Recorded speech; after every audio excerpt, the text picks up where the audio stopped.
Abu Mihjan al-Thaqafi radiallahu ta'ala anhu was a companion of the Prophet sallallahu alaihi wasallam. He was an alcoholic. And subhanAllah, he even used to write poetry about his khamr. And one of the things in his wasiyah, in his will to his children, he said, if I die, I want you to soak my grave with khamr so that my bones can absorb it. Talk about an addict. He even had a qasidah for it. When he became Muslim, he had a very hard time kicking his alcohol habit. And subhanAllah, he was present in the battles with the Prophet ﷺ. He was with the Ummah, but he would routinely be lashed because he kept getting caught drunk. And this was something that continued even through the khilaf of Abu Bakr radiallahu anhu, even as he became an old man in the khilaf of Umar ibn al-Khattab radiallahu anhu. Then in the khilaf of Umar ibn al-Khattab radiallahu ta'ala anhu, as the Muslims were at war with the Persians in the battle of Qadisiyah, fighting that great oppressor of Kisra, liberating even the people of Persia from their ruler and from their emperor, he was drunk again.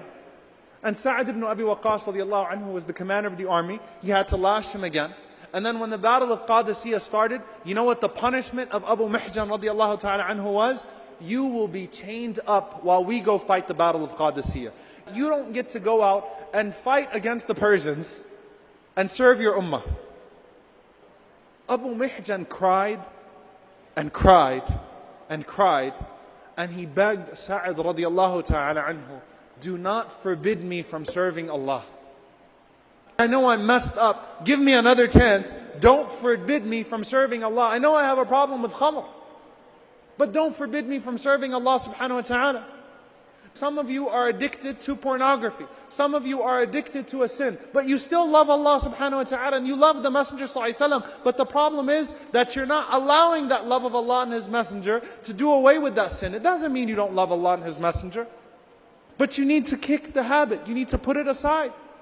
It's ittiba' that Allah wants from you. Following that Allah wants from you. So Sa'ad radiallahu anhu said, look, I can't deal with you anymore. I'll deal with you after the battle of Qadisiyah. So he ties up Abu Mihjan in a chamber right next to his house. And as he leaves for the battle of Qadisiyah, the wife of Sa'ad radiallahu anhu, Salma radiallahu ta'ala anha, she hears Abu Mihjan crying loudly.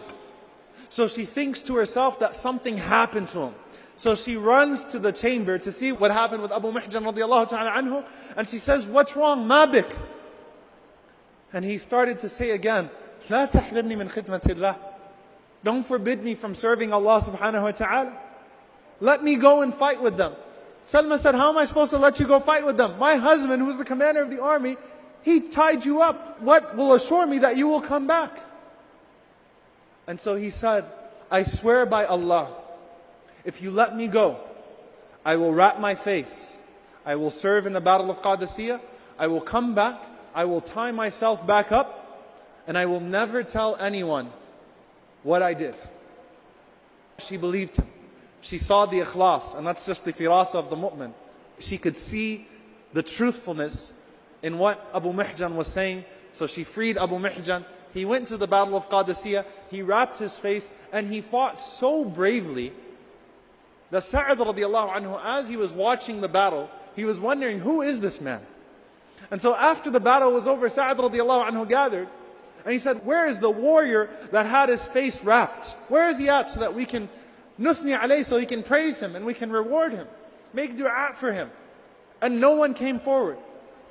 So Sa'ad radiallahu anhu was confused. Who was that man? Abu Mihjan went back to Salma. He tied himself back up and he never told anyone. Sa'ad radiallahu anhu, he came back from the battle of Qadisiyah and he came back to his wife. We were in the battle of Qadisiyah and he's saying there was this man that had his face wrapped and that fought so bravely. And when I called and asked people who he was, no one came forward. And she said, do you want to know who that was? That was your prisoner, Abu Mihjan. Sa'ad radiallahu anhu was so shocked. Said, how did he come? I tied him up. She said, I let him go. And he came back. So Sa'ad radiallahu anhu entered upon Abu Mihjan and he was breathing hard. And he had wounds all over his body. And Sa'ad radiallahu anhu, he started to cry. and he hugged Abu Mihjan, and he said in the ear of Abu Mihjan, he said, Wallahi, I will never lash you again, even if you drink. After this action of yours, and of course he was saying it as a means of expression, I can't lash you ever again. Abu Mihjan, he cried, and he said, Ya Sa'ad, Wallahi, I will never return to drinking alcohol again. And he never did. Why?